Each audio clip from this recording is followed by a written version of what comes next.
সুপ্রিয় দর্শক মণ্ডলী, আসসালামু আলাইকুম। আশা করি আপনারা সকলে অনেক ভালো আছেন। দেশ এবং দেশের বাইরে থেকে যে আমাদের এই ভিডিওটি দেখছে তাদের সকলকে জানাই আন্তরিক শুভেচ্ছা ও অভিনন্দন। সুপ্রিয় দর্শক মণ্ডলী, আপনারা যারা বাণিজ্যিকভাবে মাছ চাষ করে লাভবান হতে চান তারা আজই আমাদের সঙ্গে যোগাযোগ করুন এবং আপনার নিজস্ব পোনাটি বুঝে নিন।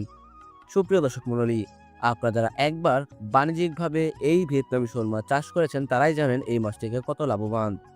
এই মাছটি যারা একবার চাষ করে তারা কিন্তু প্রতি সিজনে এই মাছটি চাষ করে থাকেন। এই মাছটি চাষ করার ক্ষেত্রে আপনাদের বেশ কিছু ধাপ অবলম্বন করতে হবে। ধাপগুলোর মধ্যে প্রথমে রয়েছে পুকুর প্রস্তুতি। পুকুর প্রস্তুতির জন্য আপনাদেরকে মাঝে একটি পুকুর বেছে নিতে হবে যে পুকুরটিতে আগাছা থাকবে না এবং এই পুকুরটি যেন ছায়াযুক্ত জায়গায় হয় দেখে খেয়াল রাখতে হবে। এরপর যে ধাপটি আছে সেটা হচ্ছে পোনা মজুদ। স্ক্রিনে আমাদের নাম্বার দেওয়া রয়েছে এবং ডেসক্রিপশনে আমাদের ঠিকানা দেওয়া রয়েছে।